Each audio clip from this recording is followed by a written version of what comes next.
us. Thank you. And let's go now to Mark Furman. Mark, Linda Drain-Burdick, one of the prosecutors, when she was giving her closing argument, said that she was afraid that common sense would be lost in all of this testimony and the length of this trial. Is that what you think happened?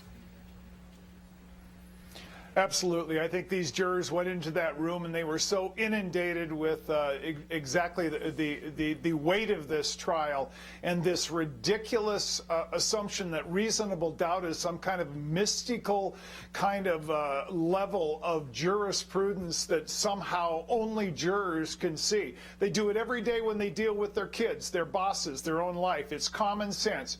You know, when you have a set of circumstances that lead you to one point, that is not reasonable doubt, that is reasonable guilt.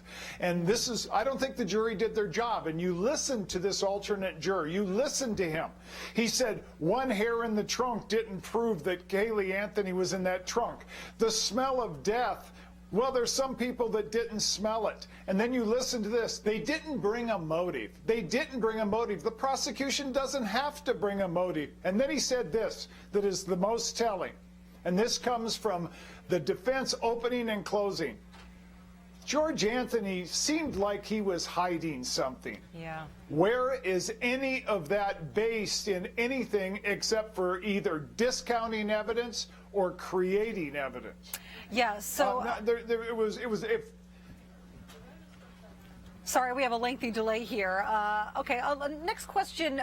We keep on hearing the same thing, that jurors now are watching CSI and NCIS, and that's what they're expecting in a real-life trial, and it just doesn't really work that way.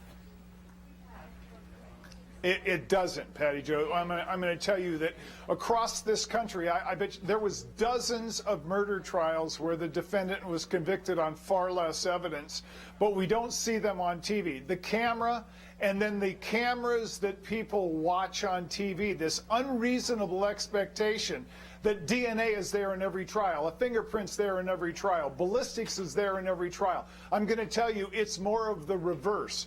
But when you get down to just detectives and the shoe leather of putting all these facts and timelines together, you come out with something that points to one and only one person, Casey Anthony. The jury did not do their job. In fact, they didn't deliberate whatsoever on this.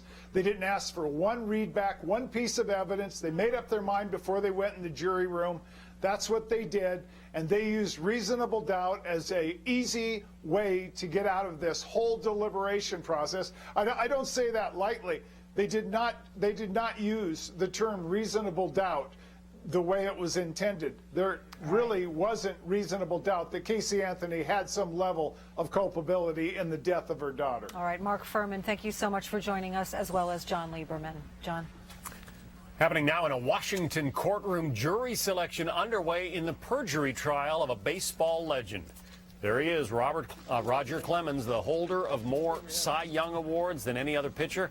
He's accused of lying to Congress when he denied ever using performance-enhancing drugs. Lawyers for the Rocket saying they may call Hall